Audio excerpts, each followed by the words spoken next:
الله الرحمن الرحيم. الحمد لله الذي علم بالقلم، علم الإنسان ما لم يعلم. وتقديرا وتعظيما للقلم وللكتابة وللخط قال الله تعالى: نون والقلم وما يسطرون. كنا انتقلنا إلى حد ما نقلة كده من الخطوط العادية الدارية المتمثلة في الخمس خطوط اللي احنا عارفينهم. طبعا انواع الخطوط بالتاكيد كتير جدا، ولكن هم في 5 خطوط بيدرسهم في مرحلة الدبلوم في مدارس الخطوط تطرقنا إليهم، ثم انتقلنا إلى ما يدرس في مرحلة التخصص والتذهيب وهو الخط الكوفي، وخدنا الخط الكوفي الفاطمي اشتغلنا منه في الحلقة السابقة. يعني حرفين، حرف واحد بشكلين، ولكن كان مهم جدا جدا جدا ان احنا نتطرق ونتعرض للتسطيره اللي هي يعني تكاد تكون ما بتتغيرش ودائمه لكتابه الخط الكوفي الفاطمي. تذكر كده معايا وراجع معايا، احنا قلنا عشان نكتب الخط الكوفي الفاطمي بنعمل سطر الاول عدل خالص. تعالوا برضه لا مانع ان احنا نعمله من جديد كده مع بعض بسرعه، ما احنا كنا عاملينه، لكن تعالى نعمله تاني اهو. يبقى الخط ده اهو اللي انا بنعيد عليه ده اهو، ده هو بان اكتر كده، ده خط عدل مستوي غير مائل لا من اليمين ولا من الشمال. الخط ده اهو يا اما بتنزل تحتيه 8 مللي، وقلنا في مسطره وريناها لحضراتكم امبارح، بتنزل 8 ثم 4 يعني 8 يعني 8 مللي ثم 4 ثم 8. عايز تطلع فوق مفيش مشكله، اطلع 8 ثم 4 ثم 8 مفيش مشكله. انا بس عشان المساحه عندي هنا بننزل انا لتحت، يبقى نزلنا 8 من هنا لهنا 8 ثم 4 ثم 8. وقلنا ان السطرين ده هم اهو، هنعمل سطر كمان اهو هيكون برضه ان شاء الله اكثر وضوحا اهو كده كده. يبقى السطرين ده هم مع بعض اسمهم صلب السطر. الجزء الخط اللي فوق ده اسمه اعلى صلب. قلنا الكلام ده امبارح، انا بس بتكلم بسرعه للتذكره. ثم الخط اللي تحت ده هو من الخطين مع بعض اسمه اسفل صلب السطر. اما الخطين مع بعض بهذا الشكل اسمهم صلب السطر. اللي فوق اسمه اعلى صلب السطر، اللي تحت اسمه اسفل صلب السطر. ثم نزلنا 8 4 8، اخر 8 انا نزلتها ده اهي. الخط التحتاني ده او السطر التحتاني ده بنسميه اقصى نزول. بنيجي ناخد من اسفل، تذكر الحته دي كويس وافتكرها، من اسفل صلب السطر بناخد 12 سمك. السمك قلنا السمك يساوي، نكتبها اهي هنا السمك كنا كاتبينها امبارح في الحلقه السابقه، السمك يساوي 8 مللي. يبقى انا عندي 12 سمك يساوي 96. يبقى انا من اسفل صلب السطر بناخد 12 سمك بيودوني لارتفاع معين، بناخده في مكان تاني وبنوصل، يبقى ده عندي اقصى ارتفاع. ثم اشتغلنا في الحلقه السابقه شكل من اشكال حرف الالف. على فكره برضه احنا كنا عملناه على صلب السطر، اسفل صلب السطر كده.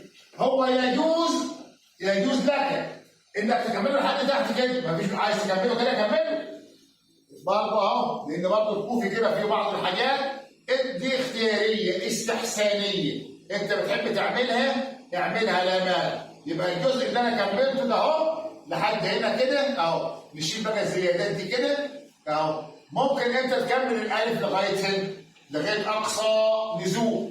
ما انت هتكتب بعد كده كلمات حروف جمل ايات، يبقى ممكن انت استحسنت انك تنزل بيه لحد تحت، انزل بيه لحد تحت. عايز تخليه هنا خليه لحد هنا.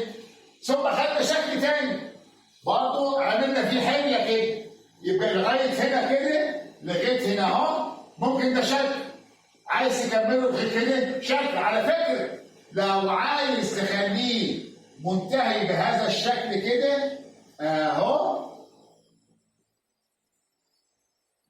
لغايه هنا كده اقصى نزول اهو. يبقى الحته الملونه اللي انا عملتها زياده ديت ممكن انت تعمل الحله ديت وبرضه تنزل بالقلب لحد هنا كده. عايز تخليه بالشكل ده خليه بالشكل ده، عايز تشد خالص شد خالص مفيش مشكله. طب تعالوا نعمله كمان شكل من اشكال حرف الالف. يبقى اذا برضه لابد ان الالف اللي هتعمله لابد ان يكون قائم، مش معقول اهو. يبقى انا بنحط المثلث بتاعي بشكل مظبوط خالص كده، وعملنا اهو هذا السطر عملناه بهذا الشكل. بنجيب المسطره بتاعتي اهي ماشيين معاه كده. قلنا الخطوط اللي بنعملها ديت خطوط مساعده، تسيبها ماشي تخليها ماشيه مش مشكله. بنعمل ايه احنا بعد كده؟ بنيجي ناخد العرض بتاعه اللي هو 8 مللي، والجزء اللي عندك يمثل عندك 8 مللي اهو 8 مللي. بنحاول ان احنا نوصلهم ببعض اهو. يبقى انا كده عملت السمك بتاع الالف، السمك بتاع الالف اهو. نزلنا كده. هنا كنا نازلين احنا 12.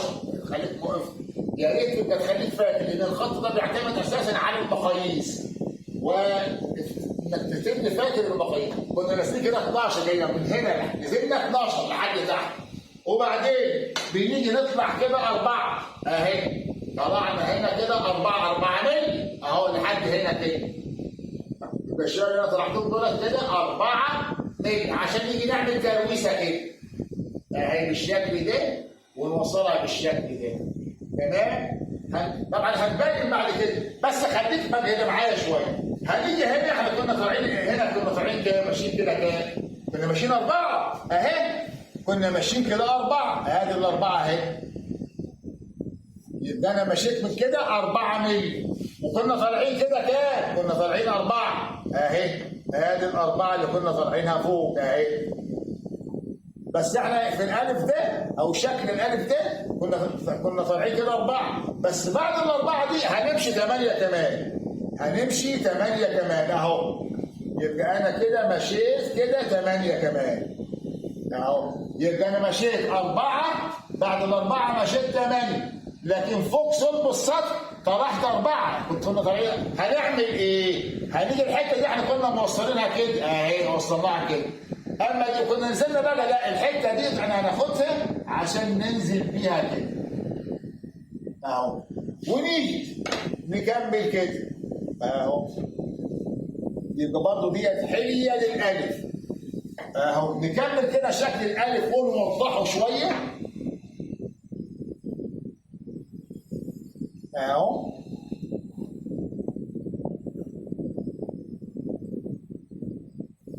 اهي.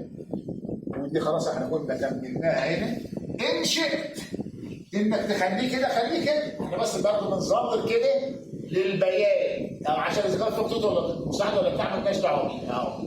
احنا نازلين كده اهو لحد كده.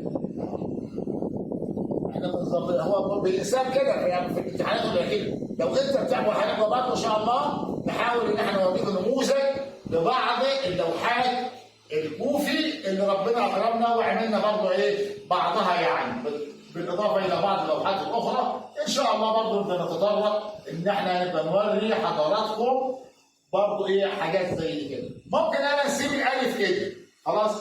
ان شئت تكملوا زي ده كده اهو من هنا كملوا كده اهو. يبقى احنا كملناه كده برضه على حسب انت ما بتكتب، على حسب انت. يبقى انا برضه ايه كملناه كده. عايز تخليه برضه يعني الى حد ما عدل كده لغايه تحت خليه برضه. ده كلها امور استحسانيه على حسب انت ما تستحسن شكل الحرف طبقا بالكلام اللي انت بتكتبه. يبقى ممكن نخليه كده زودنا حته كمان اهو. يبقى لحد كده ده شكل كده، ده كده ده شكل كده على بعضه ده شكل. تمام؟ يبقى احنا برضه ايه؟ يبقى خدنا كمان عده اشكال في شكل واحد. انا بس عايز ننوه لحاجه كده صغيره وبسيطه جدا. طيب تعالى ده الالف، انا عايز نعمل اللام على فكره المفرده لا شغل، بس انا عايز نعمل لام جنب الالف، هنعمله لام جنب الالف. انا عشان نعمل اللام جنب الالف ناخد من الالف، لان خلي بالك في كتابه الخط الكوفي ما بين الحرف والحرف 4 مللي اللي هي نص سمك، وما بين الكلمه والكلمه برضه 4 مللي اللي هي نص سمك. والكلام ده ان شاء الله برضه باذن الله نحاول ان احنا نتعرض اليه قدر الامكان يعني. يبقى هناخد 4 اهي، وناخد 4 اهي،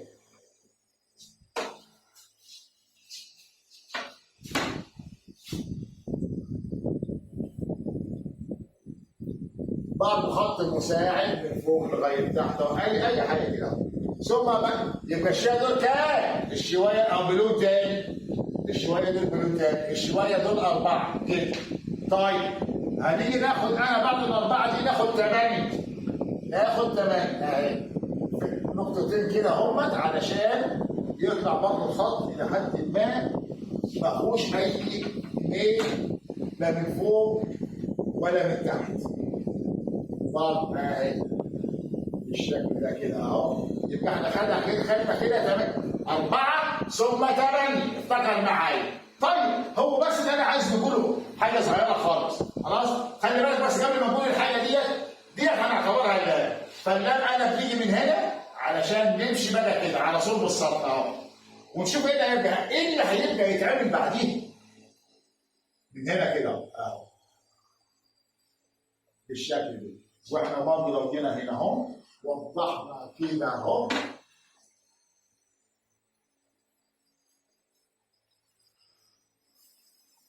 كده، ومن هنا برضه كده اهو.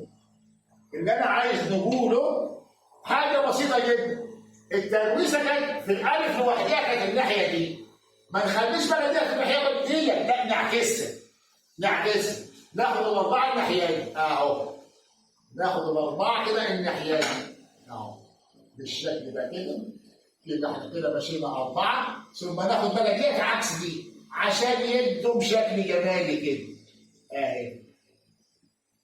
بس خلاص نيجي انا برضه ايه نحاول نظلل، طبعا هشيل الزيادات دي مش مشكله اهو، نحاول نظلل الكلام ده بس عشان يتضح شكل الحرف معانا اهو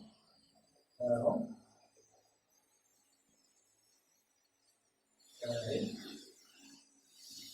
ودي طبعا كان بنمشي على صلب السطر، مش اللام المفرده لما نقول عليها هتنزل لغايه تحت، اهي. يبقى هنا انا بنعمل الحته دي كده على اساس ان انا وصلت اهو اللام بعد الالف. بعد كده هناخد كيفيه، بس انا عايز برضه اشيل الحته دي كده اهو طالما عاملين الكلام ده بس البيان بقى اهو كده كده اهو بهذا الشكل. خلاص طبعا الكلام ده برضه بيسجل كده من تحت اهو. لو عايز تخليها كده خليه، عايز تخليها كده تشيل ده، عايز تخليها كده تشيل ده، تمام؟ وبرضه للحلاوه انا هنيجي برضه ناخد دي نوصلها بدي كده يا حلوه كده اهي.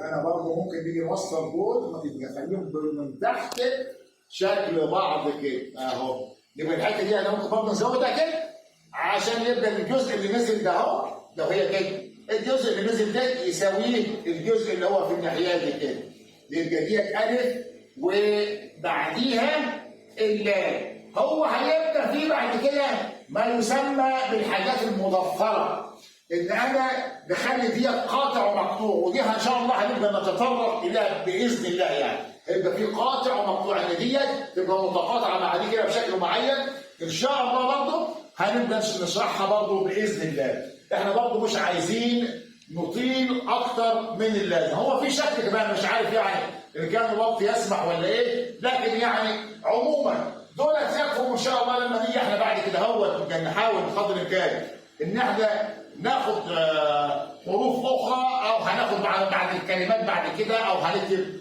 مثلا طبعا الصابونه ما تكفيش ان احنا نكتب عليها ايات طويله، لكن هناخد كلمات عشان نشوف ازاي الكلمة الواحدة بتنكتب بخط الكوفي، كيفية رص الحروف جنب بعضها، لكن المبدأ العام إن إحنا ما بين الحرف والحرف نص سم يعني 4 مللي، ما بين الكلمة والكلمة برضه نص سم يعني 4 مللي.